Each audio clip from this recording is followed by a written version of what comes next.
and gentlemen, Mr. Jemaine, Clement, and Mr. Taika Waititi.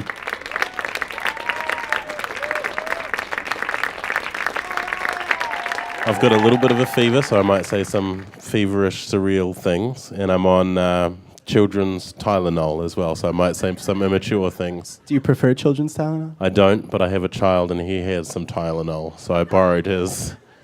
Usually I stay away. You had to take it off your kid, man? Well, yeah.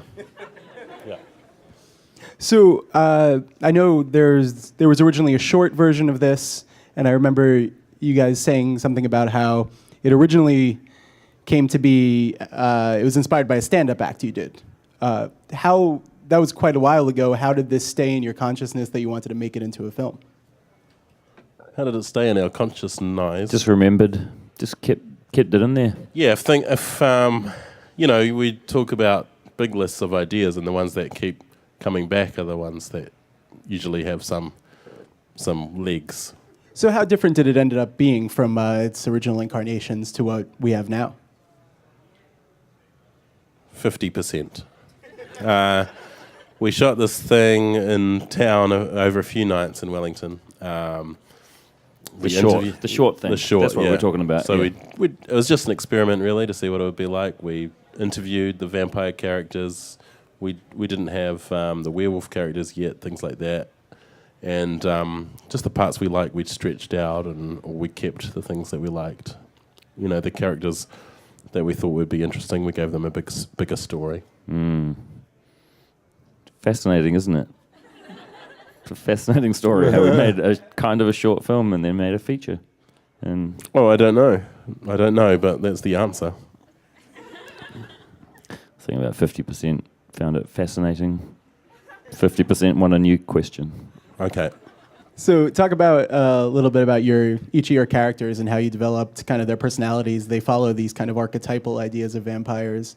How did you settle into which archetype you wanted to play with, how you came to love them both?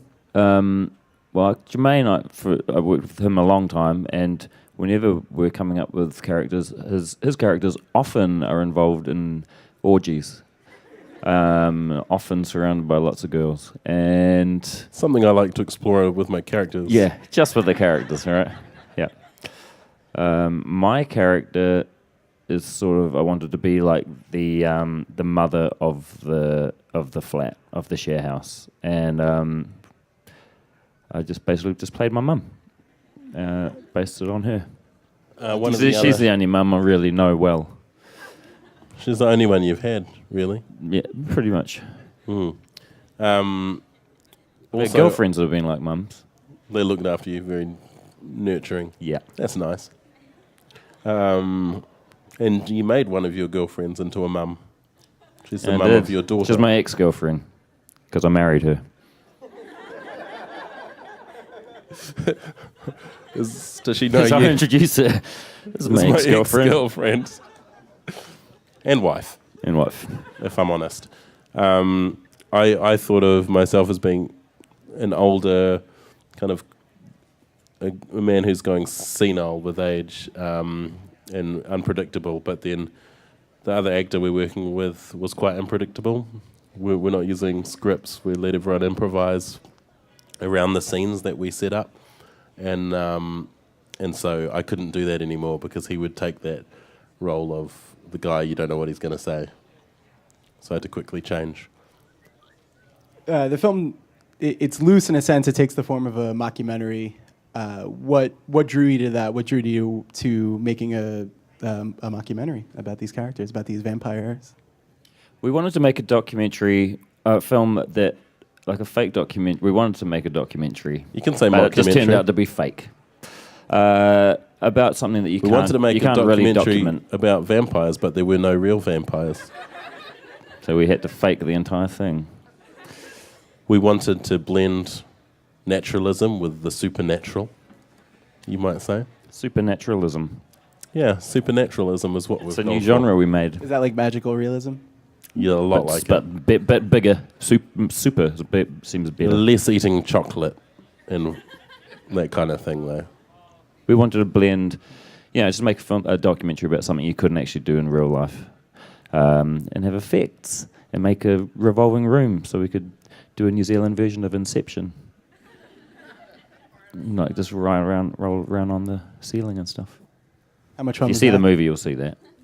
How much fun is it to roll around on the ceiling? We wasted a whole half a day shooting what ends up being about 20 seconds. It's not wasted. It's cinematic gold. It was worth it. Took half a day to weave that gold. How much fun is it rolling around in that room? It's very discombobulating. You get very dizzy because, so you know the idea. It's How like do a you hamster. recombobulate? You just have to get out and relax, I guess.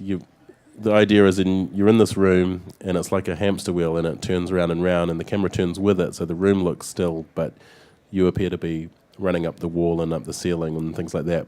But it's really like being in a tumble dryer and you haven't got anything to focus on because you think, you might focus on a point like that door handle, except you don't know where the door handle's going to be in real space. You just have to feel it, and you end up with a lot of bruises as well. We just tested it out first before we put the actors in, and we were covered with bruises. It's a really hard job, what we do.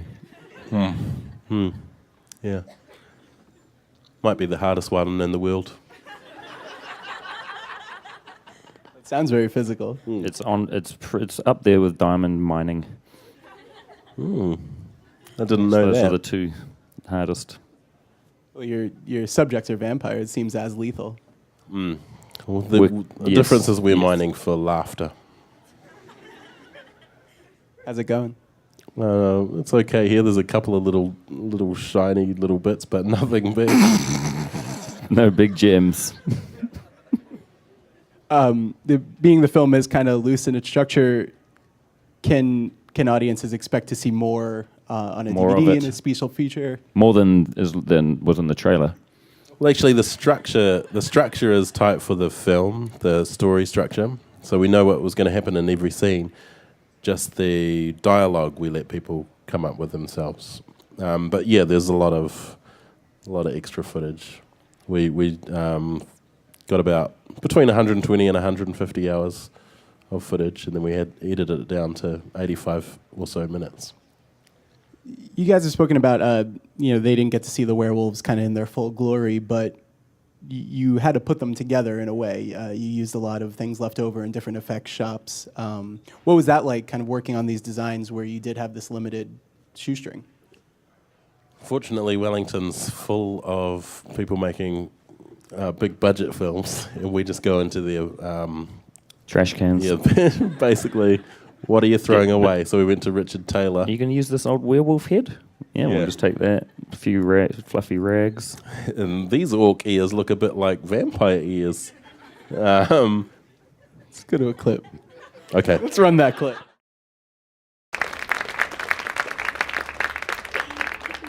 Very hard hitting and very raw. A lot of it was in the American trailer that played as well. It's a long trailer. Yeah. There is a rawness to it. I mean, how influenced by Errol Morris were you making? Dumb. It's weird he didn't wear that bow tie here. Tonight. Yes. That was a It weird is weird choice. that I didn't wear that giant bow tie. Thought about it and I thought, well, maybe tomorrow night for the screening. Oh, yeah. What was your favorite piece of costuming? I mean, you guys get to wear a lot of fun stuff in the film. Costume. In the there's a big ball scene in the at the end of the film, and I wear a beautiful purple outfit that Yeah. I thought was very, very cool. I It was wear a- made out of curtains. Really? Not many people know that. Did you know that? I think I heard something wardrobe about it. woman made it out of some curtains. You'd never know, unless I was standing in front of a window. And I wore a fake wolf fur cape at one point, which was quite a nice item to wear.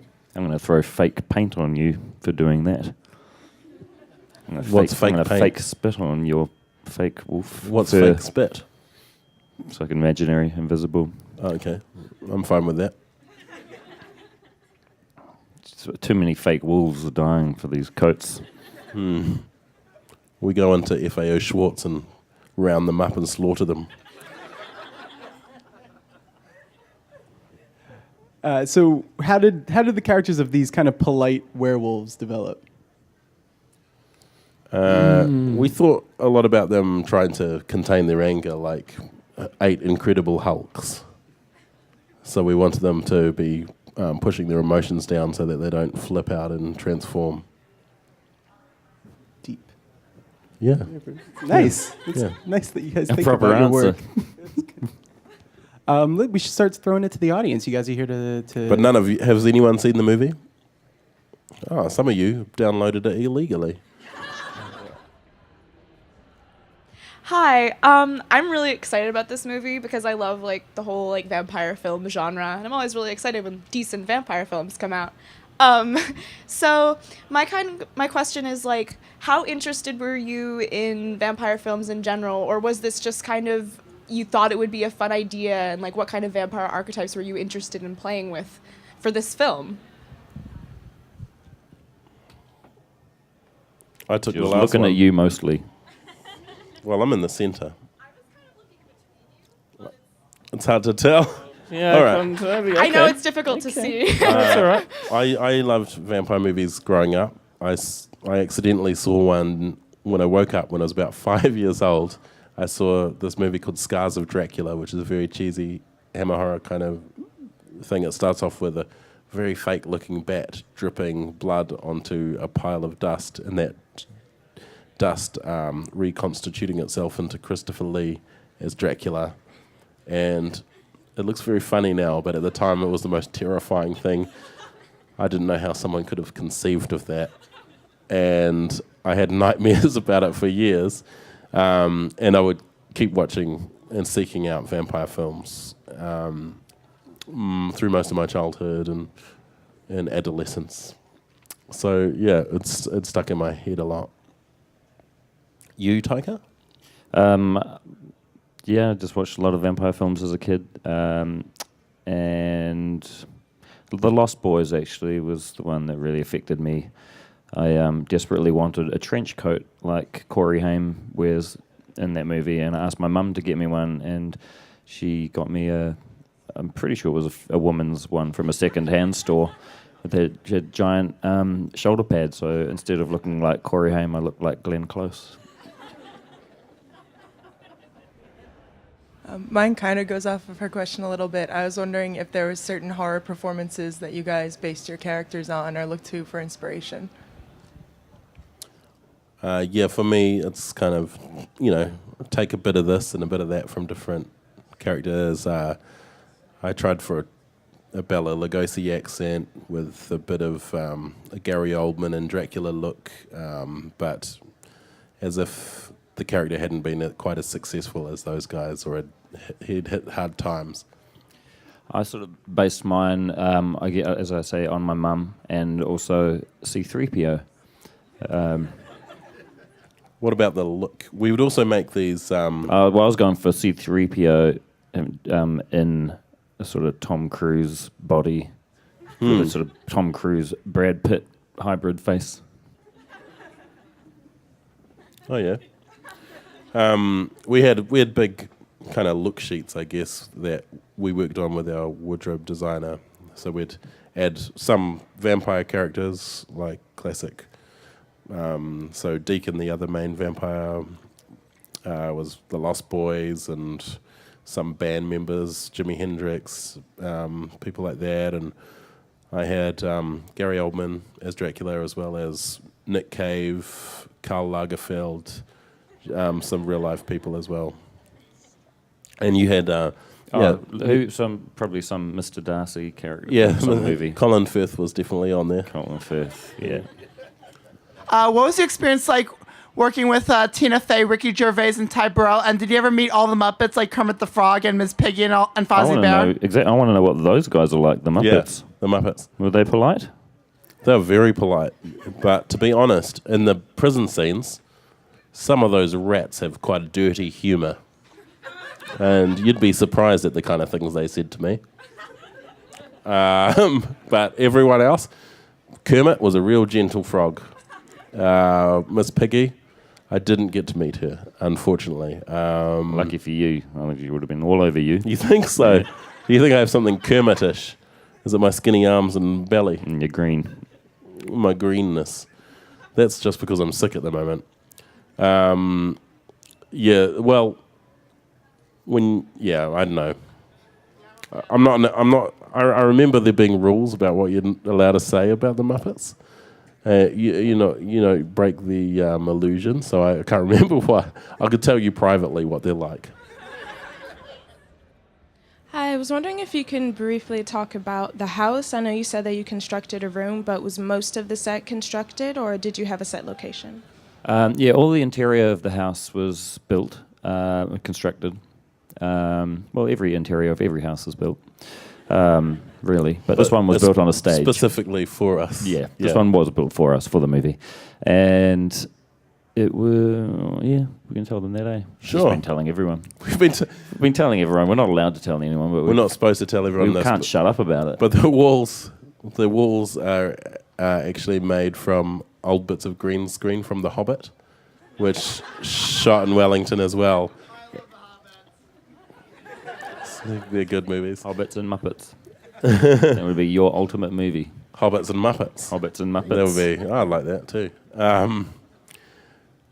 So if you peel back the wallpaper, it's bright green, and we had a few things that we asked our set designer, who worked on The Hobbit and our film, which was to leave the ceilings open so that we could fly around on wires if we needed to, and we pre-lit all the rooms so that, because we improvised the entire film, we wanted the ability to just at any point in the scene just get up and walk out and go to another room, and a camera could follow you in there. So it really was more like a documentary. So a lot of the stuff was found. The outside is an existing building. It's Peter Jackson's office. It's true. We borrowed a lot off Peter Jackson. Hi, sorry, this question's also kind of for Jemaine. I'm a big fan. You've done such a... Feel free to answer too, though, if you find yourself... Yeah, you can talk. I don't want to answer. You can talk to people about me if you like. You know a lot about You me. ask me, and I'll see how well I know this guy. Okay. All right, so you've done so many cool things. With No, your I don't know about background in comedy. Not so many, just like... And as a musician, I mean, I don't know about you, and as an actor and voice actor and now a writer and director, there's too many do you things. find that there's like a common thread in the characters you play? And also, what is one thing that you haven't done that you'd like to do to add to your repertoire? Yes. I guess I started off writing, and with Taika we started. Yeah, I was involved. And also Brett McKenzie from Flight of the Conchords would work in a group with us, and sometimes separately. Brett and I had our band, and Taika and Brett had a theatre show that they did without me. That's cool. Everyone was cool with it. Everyone's cool with it. Everyone It's seeing okay. other people. I don't really mind. I like to draw, but I'm not that good at it. But I'll try it. You are really good at drawing, Jemaine. Now, come on. I was just fishing for Yep, that. he's very good at drawing. I guess. Thank you. I think you should work on your writing, on your freehand. Make it a bit Sometimes very tidier. hard to understand sometimes. Yeah. Seeing notes. Bit messy. Yeah. Okay. Yeah, I'll work on making my writing a little bit tidier for people to read is something I'd like to work on next. It's my next We point can of work on that focus. together. I can help you with that. Thank you. Is your writing that tidy though? It's got a style. I but it's actually found that hard to I had read. to make my writing less legible so you could understand it. Right. Okay. Hi, Taika and Jemaine. How are you doing? Good. Good. My question is actually, or first, I'd like to start by saying I was lucky enough to see the film a while ago, and it was fantastic. What site did you download it on? No. I actually saw it at a festival. Okay, cool, And thanks. I have to say, it was really memorable. One of those movies that really sticks with you until the credits, and then I Until just you really leave. couldn't remember any of it.